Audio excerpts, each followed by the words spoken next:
This program was made possible by grants from the John and Diane Laxmi Family Charitable Fund, the Asfar and Maheen Malik Family Foundation, and the Missouri Asian American Youth Foundation. Gaslighting is where you tell someone that what they just saw happen didn't happen. It's just, no, that's not true.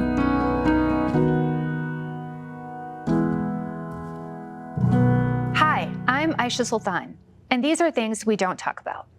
Tina's a 32-year-old woman in a nightmarish cycle in her marriage. When she first met her husband, their relationship seemed idyllic. But over time, David's personality shifted. His charming facade gave way to a possessiveness, jealousy, and rage. Tina dismissed the first signs, a harsh word here, a controlling gesture there. David's anger escalated.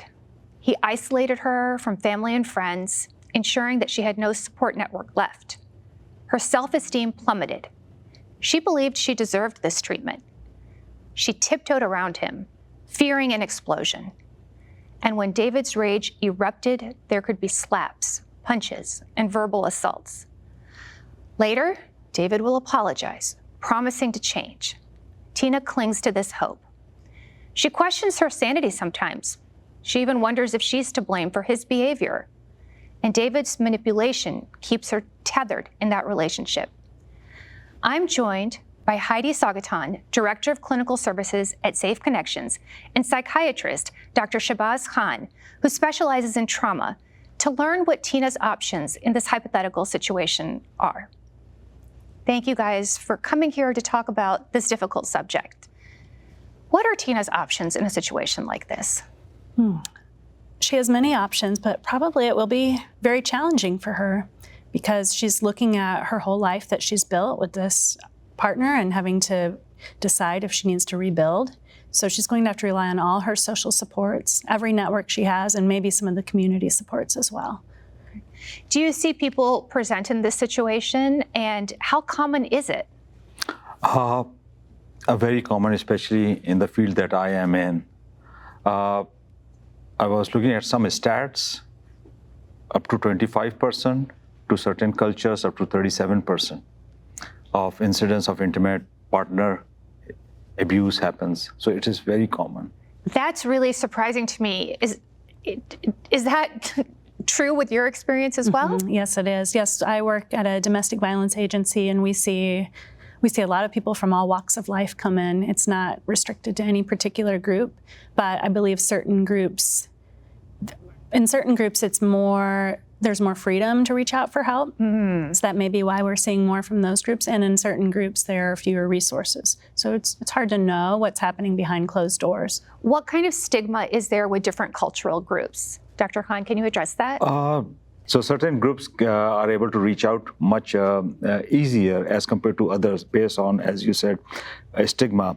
How the family dynamics is, what is the cultural background, religious, what is the architecture of those units, how the roles are divided, how the roles are assigned. As a result, men get certain privileges. So all those things determine how easy it is for them to reach out, what kind of support. Is it fair to say that in cultures where men are more privileged and have more power, it becomes more difficult for women who find themselves in a domestic abuse situation to reach out? Definitely. Because the architecture is such that level of education, women don't have in certain cultures, I would say. Men have, as you said, the role. They have in some way upper hand. Then education, socioeconomic reasons. So they do not have jobs, so they are dependent. So there are many direct, indirect factors based on that. Right. So that's what I was going to ask you. What are some of the common barriers that you see when someone actually does take the step to ask for help? I think a lot of the barriers are economic. Some of them are emotional. I've heard people say, I want my children to have a father. That's a huge barrier if the person is the father of your children. I've heard people have not the money to pay a deposit on a rental unit or something like that. It can just be, a $900 difference between having a place to go or not.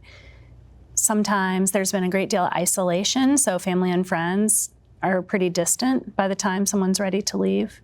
So there can be many barriers. Do you have to leave in a situation like this, or can you get help if you're in a situation without having to leave? You can definitely get help as you're trying to figure out what's going on in your particular life. Maybe you're just needing to talk to someone to figure out if you're over-exaggerating, how bad is it really? I think that's a question people sometimes have. Okay, so an outside person can tell you, this is worse than you think, or, this is more dangerous for you than you might think? Talking to someone like a counselor who works with these things regularly, they might be able to help you see patterns that are happening. Okay. So you can take a look and take a step back. As Heidi was saying, it happens, this abuse happens in such a subtle manner over a period of time. By the time you realize, you're deep into it. Because of the manipulation, because of the intimidation, as you were saying, it is taken as if giving excuses. Okay, maybe that's how it is. Maybe it will change. This hope, the avoidance, the denial that a person has that it cannot be true, it cannot be happening to me, they will change. And that, after a decade, and maybe I'm exaggerating it, but all of a sudden a person realizes I've been in an abusive relationship. And the first thing is, I think, just to accept what is going on and talk to anybody. Can you tell me a little bit about the age at which people actually come looking for help? How does that range? Oh, it could be anywhere from 15 years old to 75. It really is a broad range of ages. People are having to take stock of their relationships, and sometimes there are a lot of reasons not to seek help for a long time. Maybe you're just trying to maintain the status quo, and so you might keep quiet, and then as things build up over time. Sometimes there are issues that come up in older age, like dementia might bring on changes in someone's personality, or things that were once livable or survivable are no longer. And I wanted to ask you a little bit about the piece that when someone takes that step to reach out, what's your initial conversation with them like? I think people have fear of being judged, and they feel embarrassed that how did I let myself get to this point? Or how did I let things get so bad? Or did I do something to deserve this? So can you tell me what that initial conversation is like for both of you? I think the first conversation is just simple questions, wanting to know if someone's safe. Would you like to talk to someone? What's happening? What came up to make you reach out? And there's no judgment in those questions. It's really the person can share whatever they're comfortable sharing. Okay. They can make some time to talk, and from there, figure out what they are needing. Okay. I see patients at a different place sometimes as compared to Heidi, because they may be at different stage of acceptance, right? They may be in a complete denial. When you talk about relationships, they are perfectly fine. But when you explore and point out to them, is this sound normal to you? Is this how it should be? Then insight, or that is where they realize. So depending on where they are is where you proceed with. So either just educating them about what is going on, to offering them resources. This is where you need to go next. So someone might come to you wanting treatment for depression or anxiety or some other mental illness, and then as you talk to them, you discover there's something happening in that relationship? Right, exactly. Because what presents sometimes in intimate partner abuse issues, how you present is not what is the core, what is going on. They present as anxiety, panic, depression, lack of pleasure, irritability, right? But when you explore what is going on, a lot of time it is trauma and abuse is what's going on. And what are the scenarios in which you've seen that people justify or excuse? Can you talk a little bit about those scenarios? Oh, I think it can happen a lot. I think it's a pretty big mental leap to realize that someone you love could be intentionally harming you.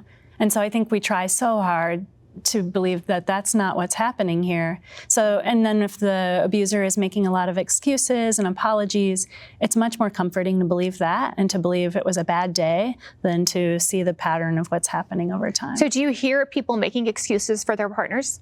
Definitely. I think things like, maybe someone you love having to go to jail for what they've done. It's a very scary thought to press charges. So I think a lot of people want to try to keep it small, but if it's not small, you can't. And you don't have to press charges against someone, right? Absolutely. That's a very personal decision. Sometimes getting the legal system involved is a way to help a person get out of a situation. Sometimes they choose not to, and that's completely up to them. Right. So what I'm hearing is there's not one standard or set way of dealing with a situation when someone is in danger.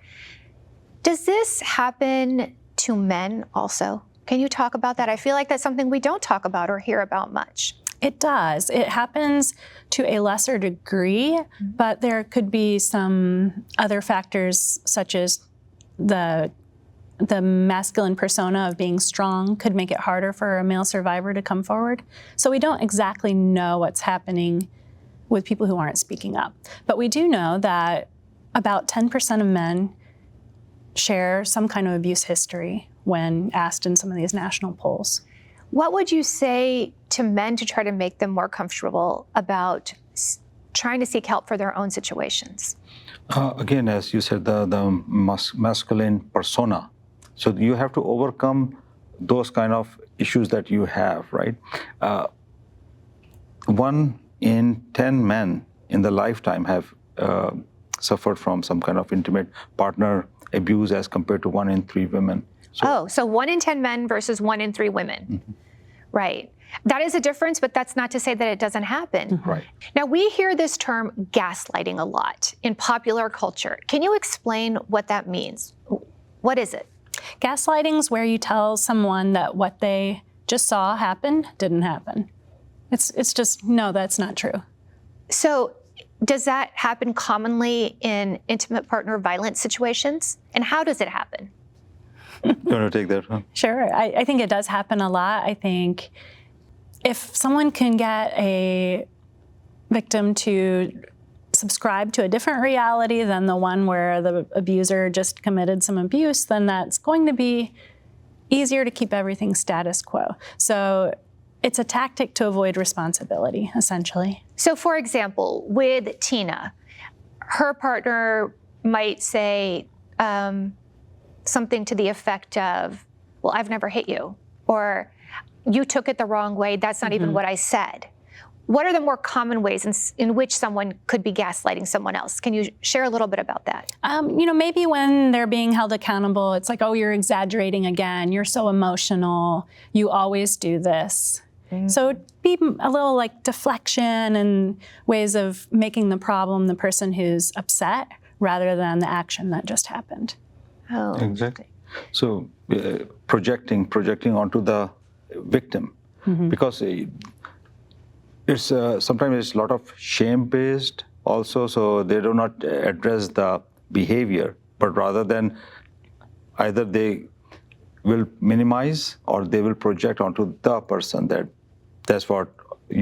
was the reason, that is what you did, as a result I did, right? Those kind of things. They don't take the responsibility of that action. Can you talk about the role shame plays in abuse? Shame. Shame is a negative feeling a person takes in, right? Not of the action, but as I am. So the shame is, when you take in shame, what you do is you minimize yourself. What you do is that you are smaller, you are in a box, you don't want to take the space. As a result, what happens is that you have to cope with that kind of feeling that is not good. So you are going to either hide, you are going to avoid, or you are going to minimize, or worse, you are going to, again, project onto somebody else. Result is behavior changes doesn't happen and it continues. So shame is that kind of emotion as compared to guilt, where guilt you are sad or you are talking about the behavior. As a result, that that change can happen. Okay, so shame is something you internalize as a belief about yourself. Exactly. And guilt is how you feel about a certain behavior. Right, exactly. Okay, are we talking about shame on behalf of the person who is hurting someone, or shame by the person who's being hurt? Wow, I think it's both.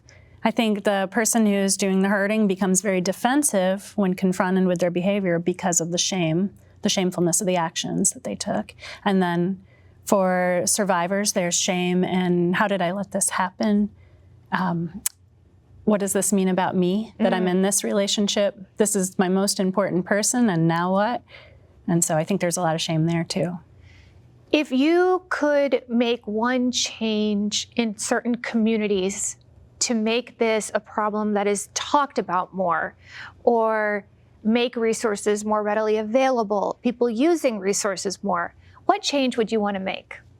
I think talking about it, because about abuse is that they try, a lot of time it's hiding, right? Again, shame-based, and so the antidote of hiding, because once you start hiding, you're keeping secrets. When you keep secrets, the secret basically keep you hostage to that. So the antidote is to talk, to expose, to express, distance yourself from what is happening. Don't take it as if you are the one who is has something to hide. Exactly, exactly. So, and then put where the responsibility is. What would your change be? I think I agree that communities need to talk about what's going on. I think that when people do speak up about a situation they're in, if their loved ones and friends, instead of gossiping about them, would be supportive, would believe them, not ask any blaming questions. What are blaming questions? Why'd you let that happen? Why didn't you leave sooner? Why didn't you tell us sooner? So avoid those questions. Those are not helpful.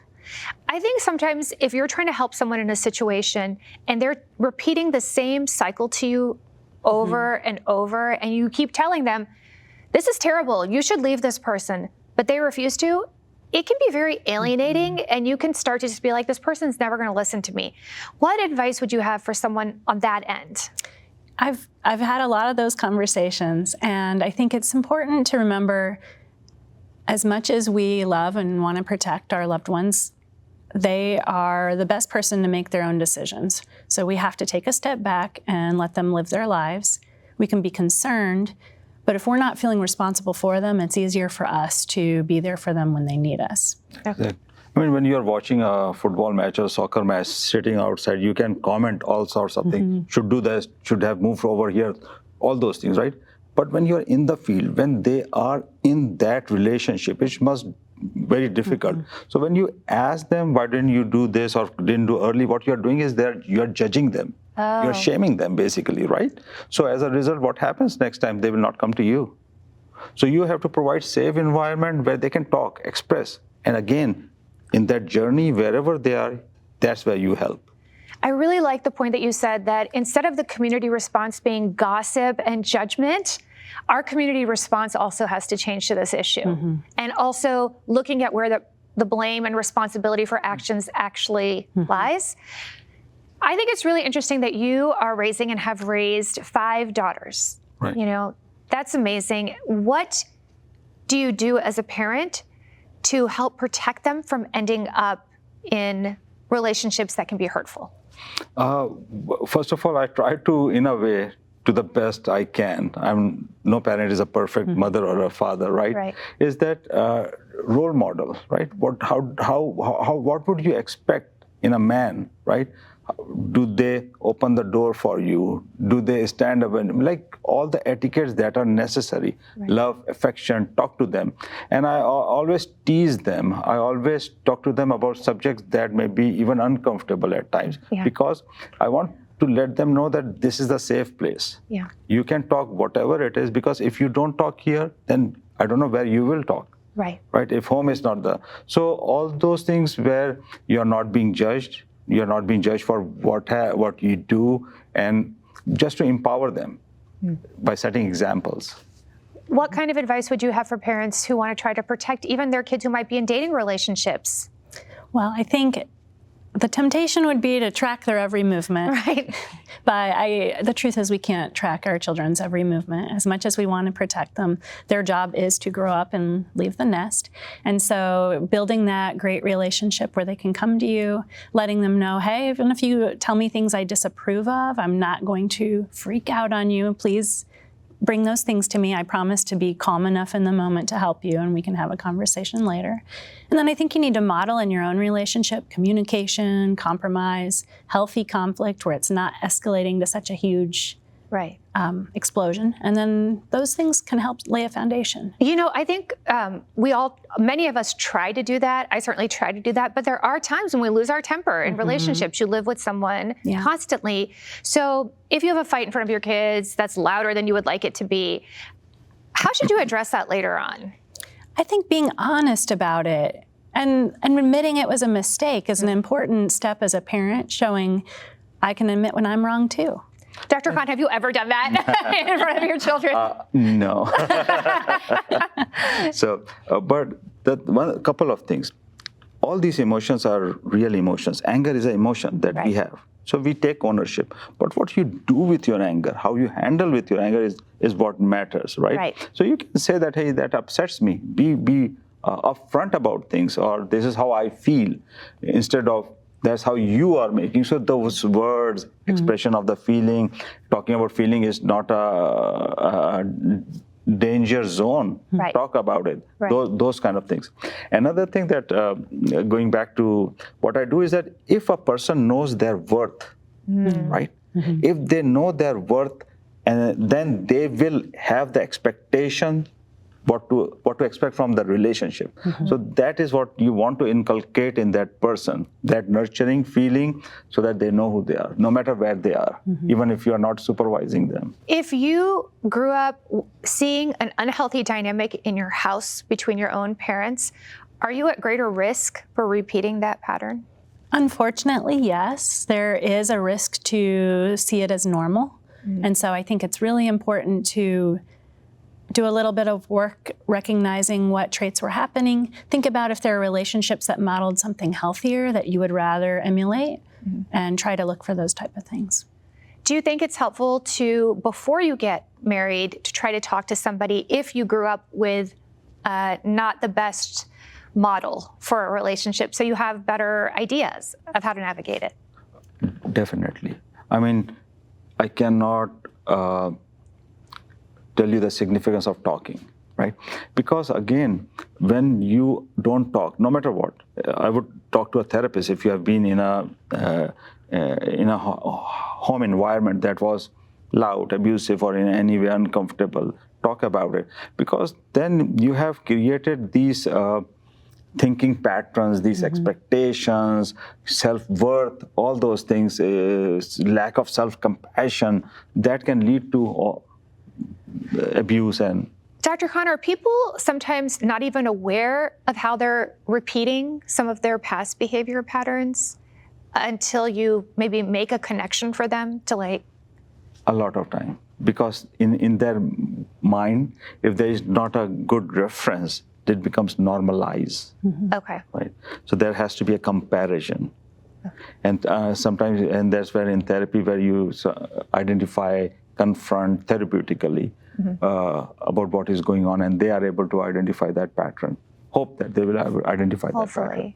Right. And I think it's wonderful that we know that there are lots of resources and support out there for people who are going through things. Do you want to say a little bit about the type of supports that are available? Oh, there are so many. There are crisis helplines if you just need an emergency contact. There are counseling groups, individual counseling, prevention education. There are agencies that will help with getting court orders, protective orders, so that you can have someone not be allowed to be near you. Tell me a little bit about how an abusive situation might look different for a man versus a woman. Well, men might go through more emotional abuse, being beaten down and belittled with words rather than physically. A woman might experience more physical or sexual abuse. Okay, great. And what's the difference between domestic abuse and intimate partner violence? When we talk about domestic violence, we are talking about a household. And in a household, you have kids, partner, sister, brother, other relationships involved. So that becomes more domestic violence as compared to intimate partnership. Right. And you might not even live in the same house Exactly. as your intimate partner. It might be a boyfriend or something, and it could still be a violent situation. How does gender play into this? I think historically we've talked about abuse as a problem for women. We're realizing now that's not exclusively happening to women. We have relationships, gay relationships, where there might be two male partners, where there's domestic violence going on. That can sometimes be harder to be public about because it might be a relationship that already gets some disapproval from certain people in their lives. So that's one issue that comes up. And how does emotional abuse look different than what we're used to considering abuse? So when male survivors are experiencing emotional abuse, often they may become very stoic and quiet about it rather than talking to their friends the way female survivors may. Right, because we're socialized differently. Women are socialized to be able to say stuff more. What would you say about that, how that can look different? I think whenever we are in an abusive situation, you regress to your core. If you are a person who uses coping strategies that are more stoic, quiet, isolation, not enjoying those kind of things, you go. The other extreme would be irritability, poor frustration tolerance, acting out. So it can go either way. Wonderful. Thank you both for joining us in this conversation about things that we don't talk about. The perpetrators in a situation, would they benefit from seeking therapy or talking to someone? The cycle has to break. It has to change, right? But the first part is that the insight is their acceptance of that. It's a question of whether they're willing to be humble and actually own up to the things they've done.